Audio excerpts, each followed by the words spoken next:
Depression. Depression കൗമാരത്തിൽ.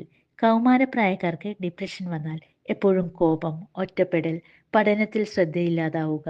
ഇത് attitude problem അല്ല, ഇത് ഡിപ്രഷൻ ആകാനാണ് സാധ്യത. ഇത് മനസ്സിനെയും ബ്രെയിനിനെയും പെരുമാറ്റത്തെയും ബാധിക്കും. ഈ സമയത്ത് ബ്രെയിനിലുള്ള ഇമോഷണൽ സെന്റർ അമിഗ്ദല കൂടുതൽ ആക്റ്റീവ് ആയിരിക്കും. പക്ഷേ ഡെസിഷൻ മേക്കിംഗ് ഭാഗം പ്രീഫ്രോണ്ടൽ കോർട്ടെക്സ് പൂർണ്ണമായും ഡെവലപ്പ് ചെയ്യാത്തതുകൊണ്ട് ഇമോഷൻ കൺട്രോൾ ചെയ്യാൻ പറ്റാതിരിക്കുകയും നെഗറ്റീവ് തോട്ട്സ് കൂടുതലാവുകയും ചെയ്യുന്നു. പ്രധാന ലക്ഷണങ്ങൾ: ഇറിറ്റബിലിറ്റി, ഫ്രണ്ട്സിൽ നിന്ന് അകലം പാലിക്കുക, ഉറക്കം കൂടുതൽ അല്ലെങ്കിൽ ഉറങ്ങാൻ ബുദ്ധിമുട്ട്, കോൺസെൻട്രേഷൻ കുറയുക, എന്നെ ഒന്നിനും കൊള്ളില്ല എന്ന ഒരു ചിന്ത വരിക. മുതിർന്നവരിൽ കാണുന്നത് പോലെ ദുഃഖമല്ല, കൗമാരക്കാരിൽ ഇത് ദേഷ്യം, മൗനം, എല്ലാറ്റിൽ നിന്നും ഒരു പിൻവലിയൽ ഒക്കെയായാണ് കാണുന്നത്.